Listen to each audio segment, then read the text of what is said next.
Good morning, good evening, good afternoon, good time of day, whatever time it is for you as you're enjoying this next video. Welcome back to the LAMDA log. This is week 2, day 4, Thursday, the 14th of May. We started up with a warm-up, which was grand, and then we jumped right into our rehearsal time, and we're in the brand new space. It was Sarah's studio, which is the downstairs studio, and I can't remember exactly what the building is called, but it means a little house in another language. It's like Lidl house it, something like that. Let me see if I can find it.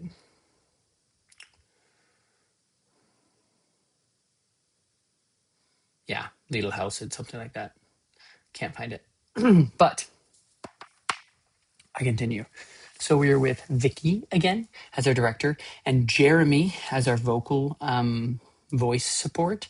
And he started us off with a warm-up, which was great. We had this like the game we played last Tuesday with the three balls in the circle and keeping that pattern.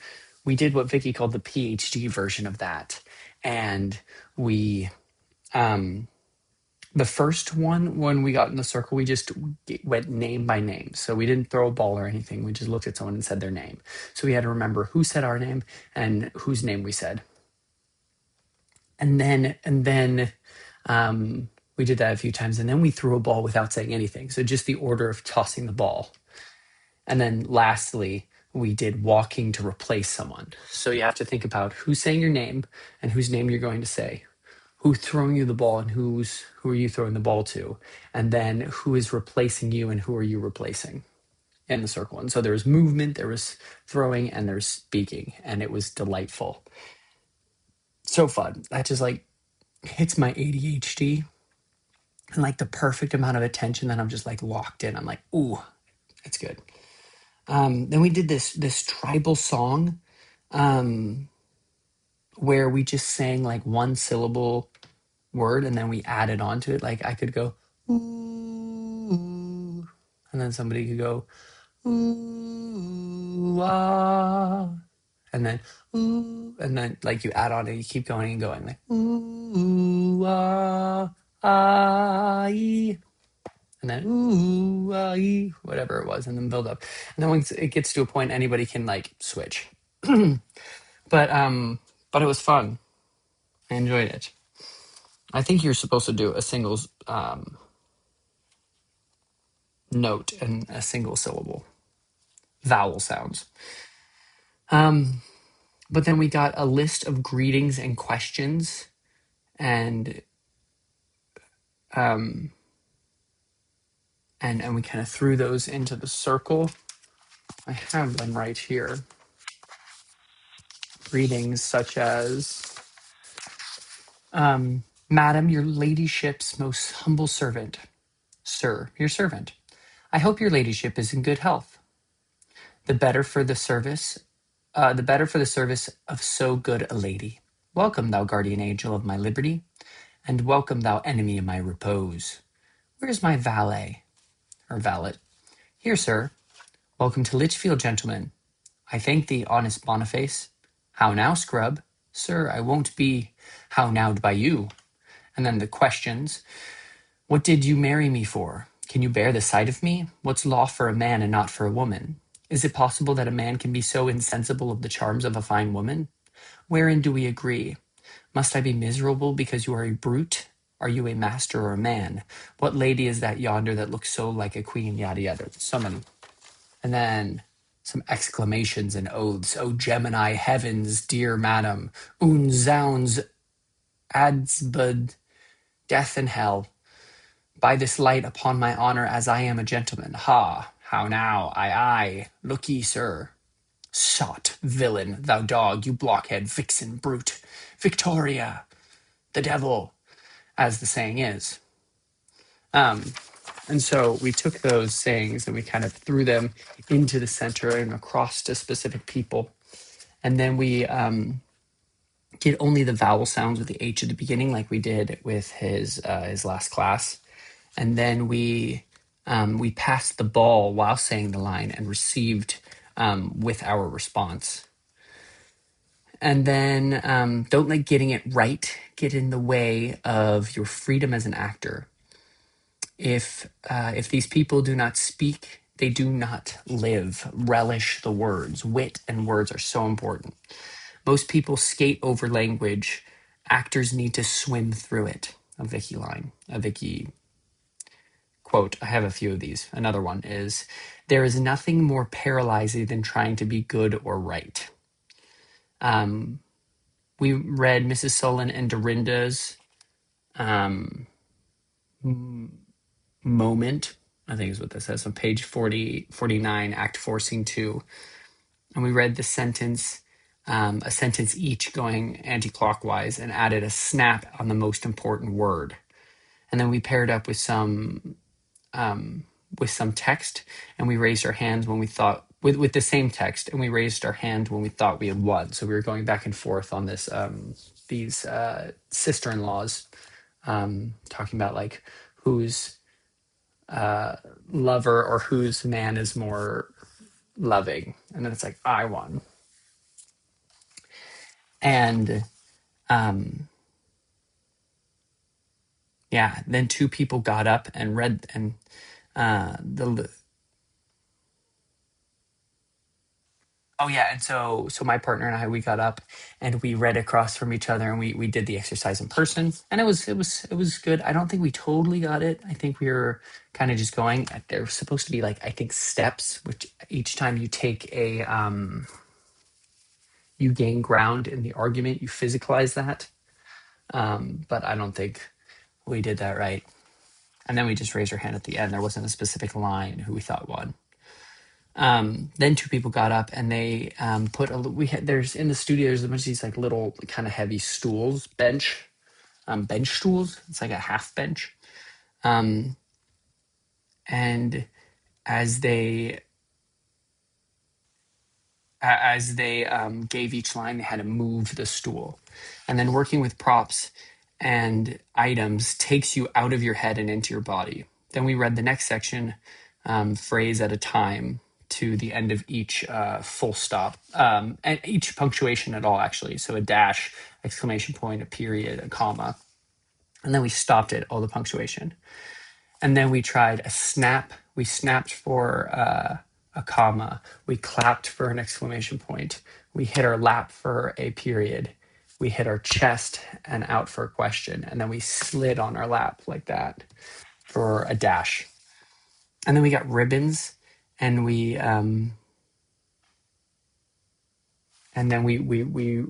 our fingers along them for the length of the line to the full stop to make sure that we really were like going to the end of it and driving that. Then we had a little 10-minute break, and then some more information that we need to be as organized as possible, bring everything you need here so that we don't have to go back to LAMDA, the main school, since it is like a 5-ish minute walk, and potentially be late. Okay. Yeah, and like I said, the other video, these actors were getting paid more based on their applause, which is crazy. And then we had some more research. I don't remember what the topic of this one was, but there weren't normal boundaries, and there was always chaos and fighting over. Oh, so there weren't regular like nation boundaries and country boundaries, and there was always fighting between Catholics and the Protestant Anglicans. Queen Anne took the throne, the daughter of Charles II. She had 17 miscarriages and 2 that died in childhood, so leading to 19 children. So she was very frequently sick. I think it was the Whigs and the Tories were the government, the political parties that kind of arose, and the Whigs were progressive and the Tories were conservative. Pretty sure the Tories still exist today. And then Ireland and England came together to form Great Britain. Hot Tuesday was a famous day where it reached 100 degrees Fahrenheit. It was the hottest recorded day in history. Um, and and there's this conspiracy theory, or this idea that maybe that's the day um, that they went to church, and that's why Thomas fainted. But that's silly. The Libertine is a play that we should read, and it's not just the Tudors is a podcast we should look into. Next was literature, and so for the elite, this was happening right around the Age of Enlightenment, and the elite were encouraged, and it became fashionable to start reading. George Farquhar, who is our playwright, got people thinking of philosophy kind of for the first time, as people were having a little more time and leisure to think. Novels and novellas became very popular, and it was more than just like romantic short stories. Um, Literacy was increasing and leading to a fear of the monarchy because they were afraid of um, people starting to question how things were. Candide was a famous novel from the time by Voltaire, became a famous musical later. Thinking for oneself became popular. And then new journal, except for, I didn't realize, but this, you can't see very well. It's only lined on one side. Luckily, it's like see-through enough that I can still write on the other side and maintain the same paths. But, um, yeah, new journal drop. I just liked the pretty books at first, and then I learned today, well, recently, that they're all girls' adventure books, which is kind of fun. Um, so then the research of music, that this was the Baroque time period, and it was transitioning into new forms. Music used to be just for the elites, but then it was being a little more commonized, and you could buy little broadside ballads, and music used to be much more incorporated into the shows at the time. Like, it wasn't musicals, but like people would sing all the time. And a lot of music was actually cut from the bow stratagem. To see music was expensive, but instruments were fairly affordable and for families and anyone with a little bit of discretionary funds. Music is all about patterns, and so are these texts. Keys were being written for the first time, and this was a prime harpsichord time. The harpsichord was a key instrument. The music does not reflect the robustness of the theater. So the music is very kind of floaty and dee kind of thing, and the theater is a little more grounded, a little more robust. We need to think about our characters. What do I say? What is said about me? What animals do I like to think of my character? And what colors or shapes, what Laban efforts or elements apply to him? Bring in shoes to wear. What is the day-to-day life in Litchfield? Right, there's no pavement, so every time you're walking, you're like stomping around in mud. The weather would significantly affect your ability to get around. Look at the floors and think about like how they would move. Know where your full stops are. Walk full stop to full stop, and then change direction. Physicalize the punctuation. Use your ribbons. Think about status externally and internally, right? So how does the character think of themselves in regard to status, and how does the world think of them, and does it match, and what are the shifts? Look for antitheses, look for balances, and look for comparison. Open up your pitch range, right? Allow it to go up and down. Pitch and intonation, as George Ryan would say. Know what you are saying and why you're saying it. Look for tricolons, shapes and patterns. What are the stakes, right? The tricolons are like the lists of threes, like this, that, and the other. How much do you want something? It's got to be like a 9 or 10 out of 10. Okay, if you just want something for a 6, that's not interesting. You don't need to shout if you have high stakes. What are your main objectives and obstacles? It took um, it took real guts to get up in front of the audience.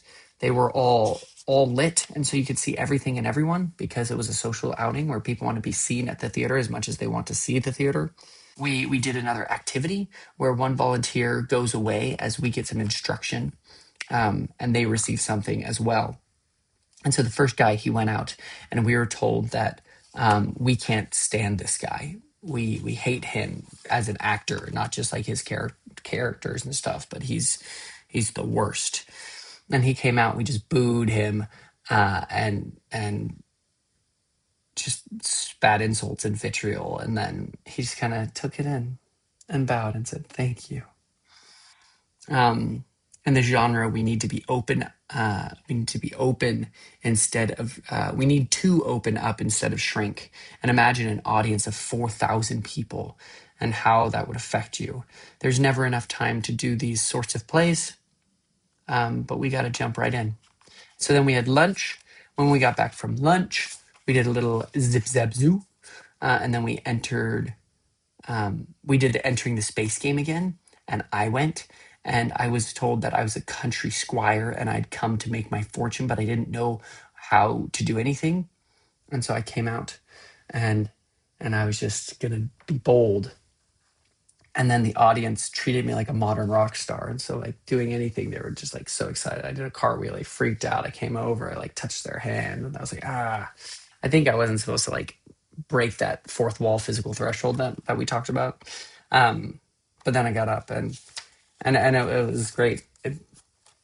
It's like it's revitalizing. It makes you feel alive. And then another person went up, and for us, she was a great rising star, someone who was so interesting and so such a master of her craft. And then I think she was told to be very young, and we were told to notice people's feet, right? The closer together someone's feet are, typically the more insecure they are. The far apart, if they're too far apart, it's like they're overcompensating. So you want nice, solid feet under you.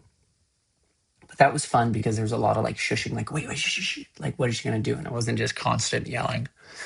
And then the last person, I believe, the last person, we were told to that this is somebody who could just really command an audience. Like, think Michael Jackson at the Super Bowl when he just like stood there, or Taylor Swift at the Eras Tour, when you can just like stand in your power and people freak out. We've given all of our savings for this, right? And then she said, in the future, just receive. Don't feel like you have to perform or do anything. You don't have to do anything. Just be and receive. And then Kristen showed up for an hour, and we need to practice being big and living in these larger than life circumstances. We walked the room and then put on the costume of our character, like imaginarily. And we found a catchphrase for them. I chose that I want freedom. I don't know if I'm going to stick with that idea of a catchphrase. The other student who's playing my same character later on is said, I'm not an army boy, or I'm not an army man. And so there's kind of idea that that's like the last result, and that's not what you want to do. I'm thinking about that a little more. For Count Belair, I thought I'm a French gem.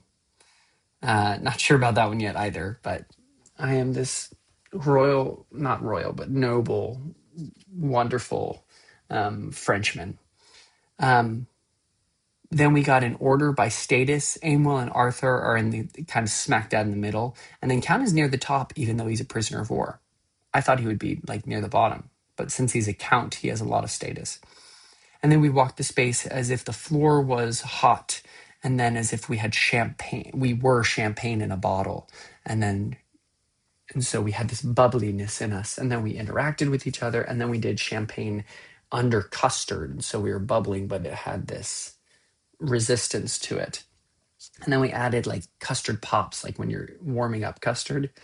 And this custard is like American pudding. Yeah. And so like when you heat up something that's a little more thick, it's like the boiling goes, right? It takes a second for it to those pops. Um yeah, uh then all the while we were interacting and exploring physicality and stillness of our character. And then we lined up according to our age. I kind of decided Aimwell is like 26, and he's a little younger than Archer, who's like 27. And then Belair is like 36, but as one of the students said, but like a sexy 36. Um, we read through Act One, Scene One, then put it on its feet. We need to focus on the relationships and relish playing the games. I need to keep my pitch natural, not so high. My inclination when I'm doing a more proper character, especially in an RP accent, I tend to go up, and I'm here, and it's all up in a higher register, and I lose a lot of my chest voice. And so instead, I need to bring in this resonance and have the totality of my voice.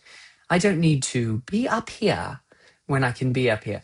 And also, it's not. I'm not doing a very antiquated RP. I'm just doing a normal RP, all back together. Yeah. Then we got all back together, and we checked in on how it went. Remember that those ideas of inner champagne, status, and age. If we need other things, we must ask her about it or for it, because she's not trained as a director, so she approaches things like an actor. She like gets things on its feet and likes to see. But if we're in need of anything else, like more support or more direction or more whatever, feel free to ask her for it. Always offer her things. An actor is only as good as their offers. Don't let a day go by without thinking about this. Be off book as early as possible. End of the week 3 is the goal, with my 50 lines. This is what I got to be off book with. Heyo. And then the hypochondriac, the imaginary invalid, French scene, another 50. Well, actually, in this one I got 58. And then my next audition for Wednesday. It's been really fun, and it's not always going to be completely fun. Stress will come in and other things, but it's fun right now. It's not necessarily needed for us to have like an accent through line, like the same character, the same people playing the same characters have the same accent, or same people from the family. We're just going to do whatever. We'll have a little accent salad, as long as it kind of captures the vibe of the characters. And then I shared the prop list with Vicky, but I'll kind of be the prop master and make sure it gets done. And then that was it. That was the whole day. So hope y'all have a great time and a great day. Love you lots. Bye.